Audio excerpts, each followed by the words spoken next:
Doctor मेरी मम्मा को क्या हुआ? आपकी मम्मा की तबीयत बहुत क्रिटिकल है। मेरी मम्मा क्या हुआ? She is diagnosed with breast cancer. अभी इनिशियल स्टेज है, आप लोगों ने घबराना नहीं है। We will try level best to save her. मम्मा आ गई, मम्मा आ गई। वाह मम्मा chocolates, thank you.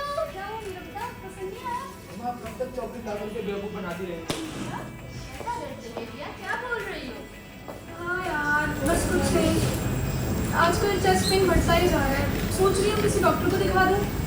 Art society ने एक थिएटर करवाया जिसमें ब्रेस्ट कैंसर से रिलेटेड अवेयरनेस दी गई है, जिसमें बताया गया है कि अपनी फिजिकल अपीयरेंस और सिम्टम से किस तरीके से ब्रेस्ट कैंसर का पता लगाया जा सकता है और उसको किस तरह से क्योर किया जा सकता है। हमने आर्ट सोसाइटी की जानिब से एक थिएटर पेश किया जिसमें एक मैसेज दिया गया कि ब्रेस्ट कैंसर के हवाले से मालूमात मर्द और औरत दोनों के लिए कितनी ज़रूरी है, कि आपके इर्द गिर्द अगर भी कोई ऐसे पेशेंट आपको नज़र आ रहे हैं और आपको इस चीज़ की मालूमात है तो आप इसमें अपना किरदार कैसे सरअंजाम दे सकते हैं।